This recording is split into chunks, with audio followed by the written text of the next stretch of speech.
Day 1. Welcome to day 1 of the challenge, sister. I am so glad that you are here. And my prayer is that God speaks to you in such a powerful way during our time together. Now, the first 7 days of this challenge, we are going to focus on mentally and spiritually preparing you for the road ahead.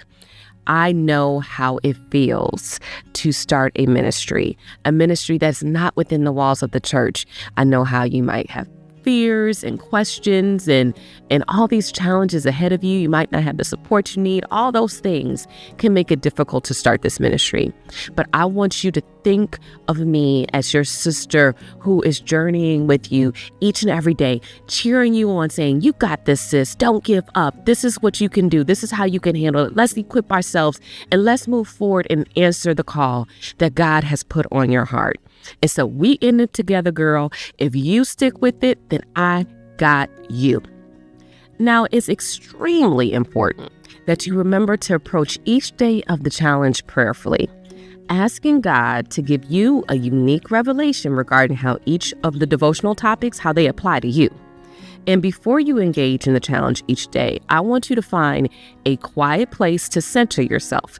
Sister, your mind can be all over the place thinking about what happened yesterday or what you need to do on your to-do list. That to-do list can wait, because at that moment in time, in this moment in time, you are focused on allowing God to speak to you, inviting the Holy Spirit in to get your revelation for the day.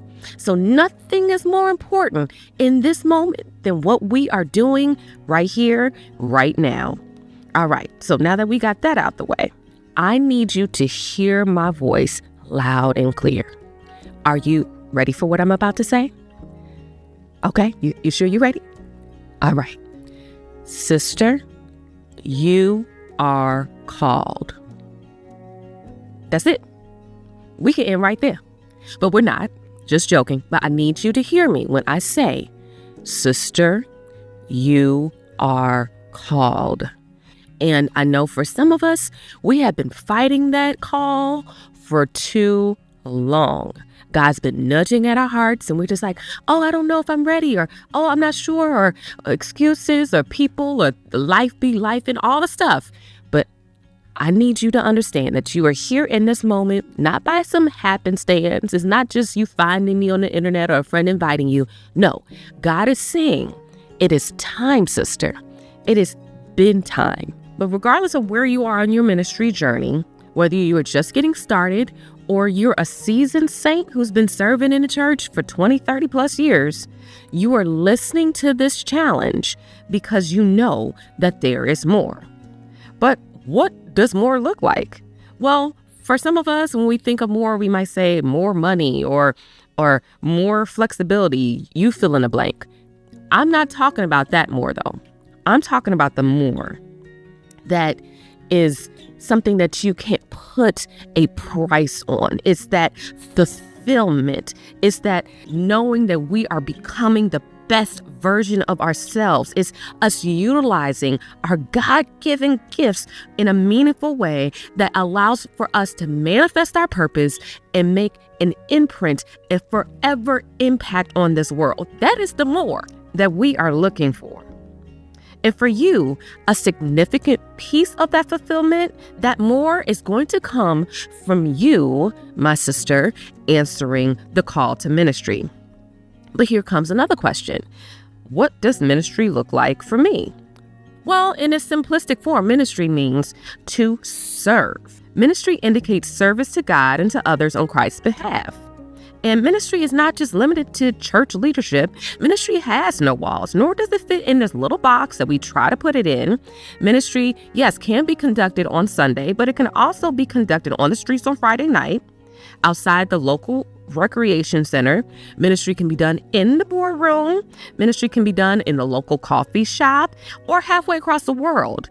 Each of us are called to serve, to do God's work in unique ways, based on our gifts, based on our passions, and a number of other things that we're going to be talking about throughout this challenge. But as we are trying to wrap our mind around how ministry can look for us, let's look at the ultimate model, Jesus.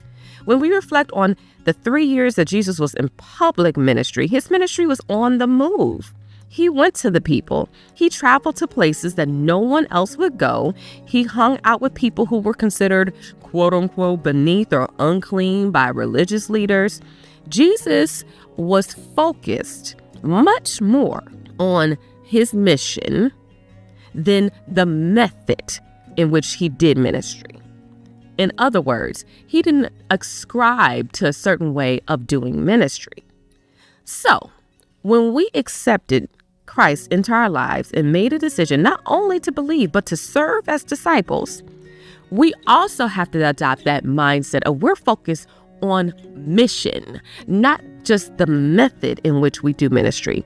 Therefore, if God says we're going to do things differently, then that's how we're going to do it, based on the unique calling and gifts that God has given us. Now, I believe that you recognize that this is the moment. You are answering this call, and by you accepting this challenge, you're taking a major step forward in doing that.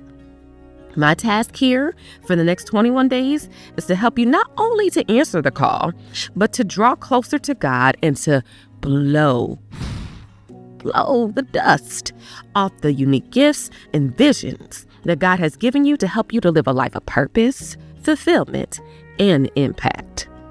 And as we prepare our minds and hearts for the next 21 days, I want you to expand your vision of how ministry looks. Instead of you looking at ministry as service within a tiny little box, I want you to know that it is possible for your ministry to go beyond your city, beyond your state, your country, even across the world. Because the God we serve knows no bounds. And so we cannot continue to put limits on our God. Now, for the remainder of this challenge, I'm going to always ask you some reflection questions to help you to go deep on what we are learning together, of which I invite you to write your answers to the questions in your journal. Now, between the reflection questions, I will play some music to allow you some time to reflect. After a minute or two, I'm going to move forward to the second reflection question. However, if you need more time at any point, just pause the audio recording, take the time that you need, and press play again when you're ready to resume. My first question for you today is, what does the word ministry mean to you personally? Question number 2. When you think about your calling, what emotions come up for you? I mean, how do you feel, sister, when you dream of one day getting this ministry off the ground?